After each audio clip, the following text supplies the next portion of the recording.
Today's STEM Quick Win is DIY Slime, and it's brought to you in partnership with Eli Lilly and Company.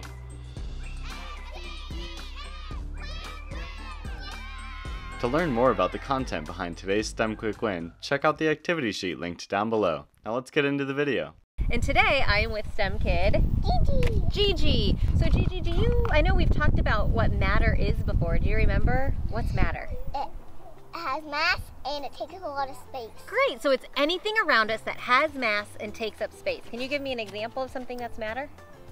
A tree. A tree, yes, exactly. Great, so it has mass, it has stuff, and it takes up space.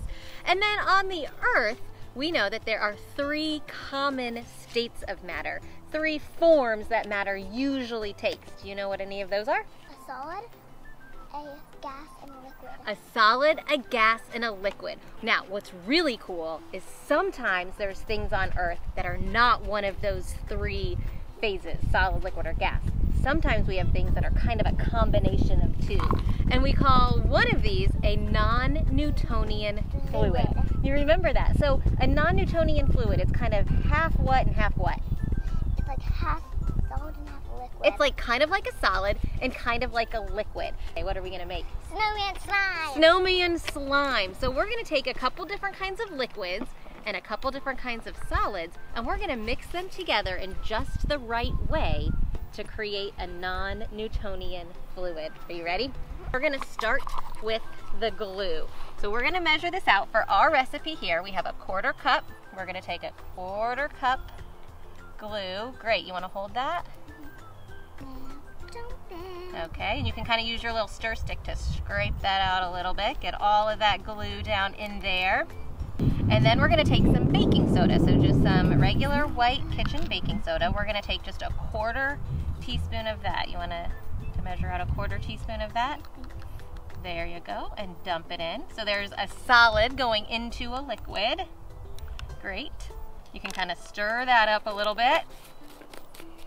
And then in some recipes, this next step is what might be called the activator. So we're gonna use contact solution, and we wanna make sure the contact solution we're using has boric acid in it, and most of them do, but you can just double check that on the ingredients. And we're gonna use about 3/4 of a tablespoon to start. So not quite a full tablespoon. And this is what's really gonna make it kind of happen.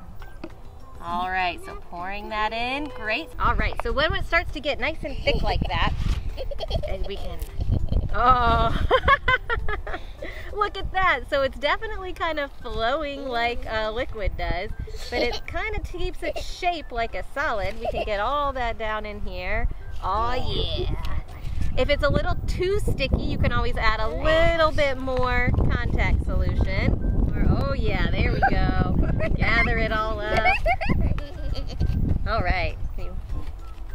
Now you can keep playing with it. So there we go. It's a non-Newtonian fluid. Hi, Kay. So you want to play with the slime too? So we know that this is a non-Newtonian fluid because it's kind of like a liquid, but also kind of like a solid. So that is our STEM Quick Win for today. So thanks for watching, and we'll see you next time. Bye.